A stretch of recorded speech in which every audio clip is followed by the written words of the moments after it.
గణేశుడు ఎలా జన్మించాడు? గణేశ చతుర్థి ఎందుకు జరుపుకుంటారో మీకు తెలుసా? గజాసురుడు అనే రాక్షసుడు శివుడిని మృంగేస్తాడు. విష్ణువు సహాయంతో శివుడు మళ్లీ వెనక్కి వస్తాడు. శివుడి కోసం పార్వతీదేవి ఎన్నో రోజుల నుండి ఎదురు చూస్తూ ఉంటుంది. శివుడు కైలాసానికి వస్తున్నాడు అని తెలియగానే సంతోషంతో అభ్యంగన స్నానం చెయ్యాలి అని అనుకుంటుంది. ఆమె ఒళ్ళంతా నలుగు పిండి పూసుకుంటూ ఉంటుంది. సంతోషంలో ఆమె ఒంటి మీద ఉన్న పిండితో ఒక చిన్న పిల్లవాడి విగ్రహం తయారు చేస్తుంది. ఆ విగ్రహం ఆమెకు చాలా నచ్చుతుంది. ఆ విగ్రహాన్ని తన కొడుకు అనుకుని ప్రాణం కూడా పోస్తుంది. అతనే వినాయకుడు. నాయనా వినాయక, నేను స్నానానికి వెళుతున్నాను, నువ్వు ద్వారం దగ్గర నిలబడి లోపలికి ఎవ్వరిని రానివ్వకు అని చెబుతుంది. ఓ సరే అమ్మా అని ఒక కర్ర పట్టుకుని ద్వారం దగ్గర నిలబడి ఉంటాడు. అప్పుడే శివుడు వస్తాడు. నా పార్వతిని చూసి చాలా రోజులయ్యింది అనుకుంటూ ఆసక్తితో వస్తాడు.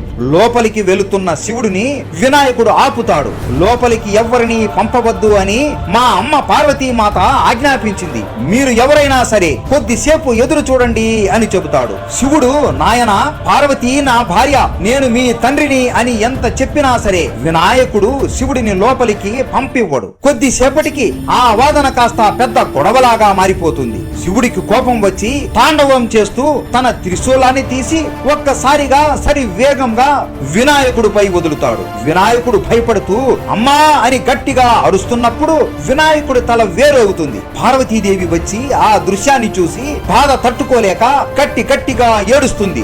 ఎందుకు స్వామి ఇలా మన కొడుకుని చంపేశారు అని కోపంతో అరుస్తుంది. ఆ అరుపులకి ముల్లోకాలు దద్దరిల్లిపోతూ ఉంటాయి.